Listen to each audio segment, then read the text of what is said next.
जय श्री राम दोस्तों। सुबह के बज गए 3:45 और आज है छठ पूजा का तीसरा दिन। और मैं आपको बता दूं कि बीता हुआ कल जितने भी हम फल आहार किए थे, चाय पिए थे, छेना का जो मिठाई खाए थे, काजू किशमिश खाए थे, सेम उतना ही आज भी खाना है। और आपको मैं बता दूं कि आज जो हम फल आहार कर लेंगे वो सीधा कल यानी सुबह का जब अर्घ देंगे उसके बाद ही हम कुछ खा सकते हैं या फिर जल पी सकते हैं। इसके बीच में हम जल का एक बूंद तक नहीं ग्रहण कर सकते हैं। और इस वीडियो में आज मैं आपको जितने भी मार्केट करूंगा वो भी दिखाऊंगा और मार्केट के में कितना भीड़ है वो दिखाऊंगा। तो बस आप लोग को छोटा सा काम करना है, वीडियो को लाइक करना है, चैनल को सब्सक्राइब करना है और जितना हो सके दबा के शेयर करना है। तो यह वीडियो बहुत ही महत्वपूर्ण होने वाला है क्योंकि आज मैं संध्या का अर्घ भी दिखाऊंगा और साथ ही हाथी का जो मैं बैठाऊंगा उसमें जो गीत होगा उसको भी दिखाऊंगा। और साथ में जो हम लोग स्नान करने के लिए गए थे मुरौल घाट पे, तो उस पे जो मैंने दिखाया था खाली जगह, आज उस जगह पे पूरा सोनपुर जैसा भीड़ लगा रहेगा। तो वीडियो में आप लोग बने रहिएगा ताकि मेरे द्वारा जितना भी वीडियो हो आप तक सबसे पहले पहुंचे और मार्केट में कितना भीड़ है उसको भी मैं दिखाऊंगा।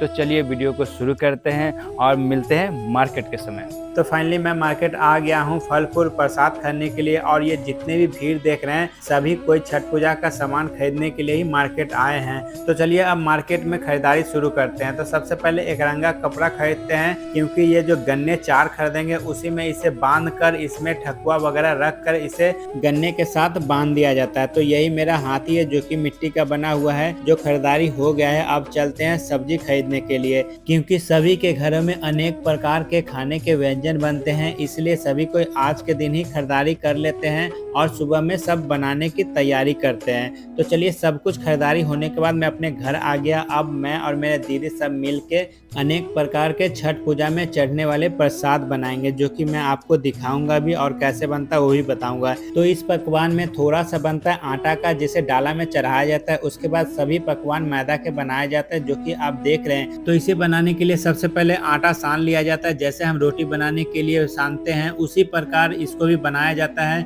उसके बाद बेलन की सहायता से इसे लंबा सा आकार दिया जाता है। उसके बाद ये जो आप लेप देख रहे हैं ये तेल और मैदा का बना हुआ लेप है। उसके बाद इसको अच्छी तरह से गोल कर लिया जाता है। उसके बाद चाकू के सहायता से इसे काट लिया जाता है जैसा कि आप देख रहे हैं। उसके बाद कटे हुए भाग को इस तरह से लंबा कर दिया जाता है और ज्यादा लंबा नहीं करना है। तो चलिए अब मैं आपको ठेकुआ बनता हुआ दिखाता हूँ। और यह भी मैदा का बना होता है और इसका जो आकार होता है वो लकड़ी के बना हुआ सांचा से दिया जाता है। उसके बाद रिफाइन में इसे छाना जाता है जैसा कि आप देख रहे हैं। यह फाइनली जब ये इस तरह का ललापन आ जाता है तब इसे निकाल लिया जाता है। तो फाइनली मेरा सभी पकवान रेडी हो चुका है। अब हम थोड़ा सा मस्ती करने के लिए चलते हैं। तो सबसे पहले एक बड़ा सा आलू बम लिए और जिसमें हम चावल बनाते हैं वो हांडी लिए और आलू बम में आग लगा दिए। उसके बाद हांडी को उससे ढक दिए और आग लगा के भैया भाग आए। अब मैं आपको दिखाता हूँ ये फटने के बाद कितना ऊंचा जाएगा। तो बम।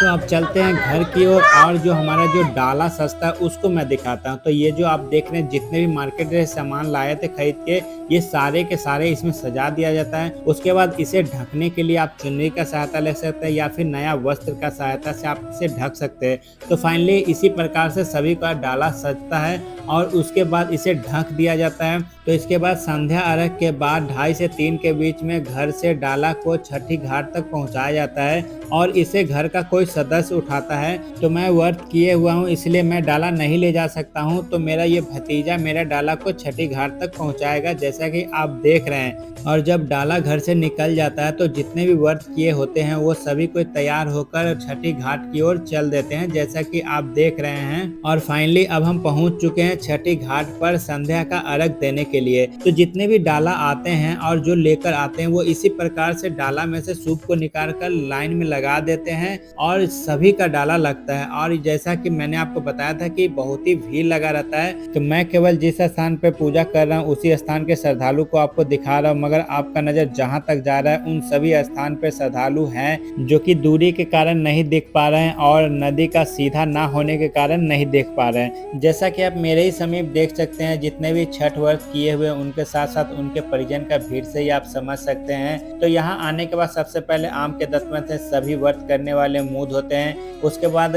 आप जहाँ पर भी छठ व्रत कर रहे हैं या फिर गंगा नदी में या फिर पोखर में या फिर तालाब में, उसमें सबसे पहले आपको आपको डुबकी लगाना होता है।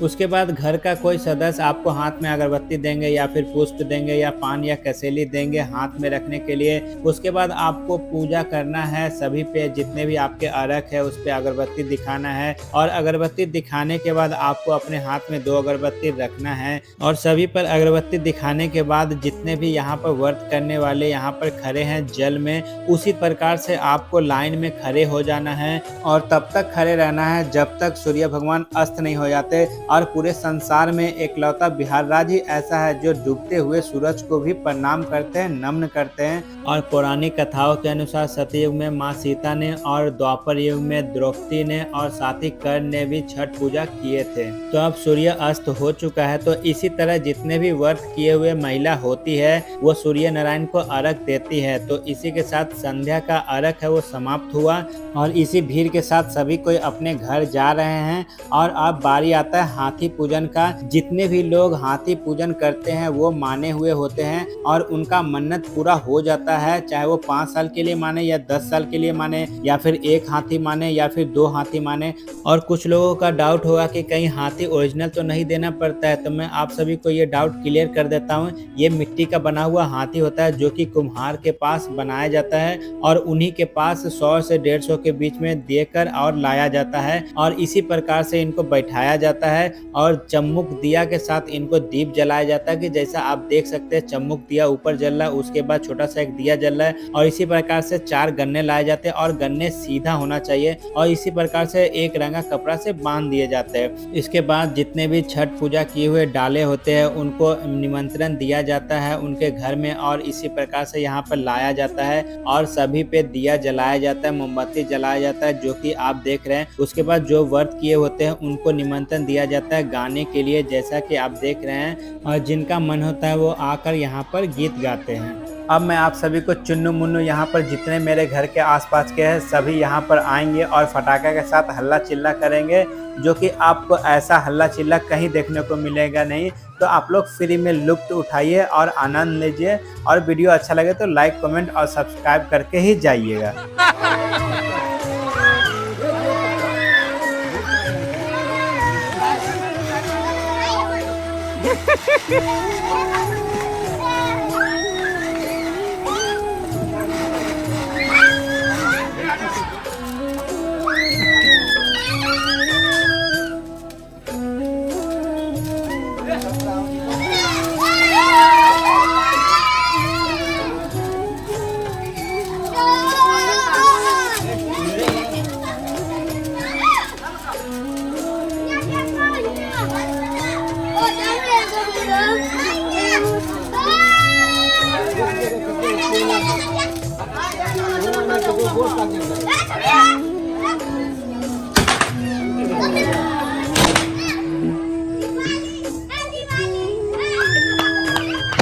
तो दोस्तों इसी के साथ यह वीडियो यहीं समाप्त होता है, फिर मिलते हैं पार्ट 4 में। तब तक के लिए बाय, जय हिंद, जय श्री राम।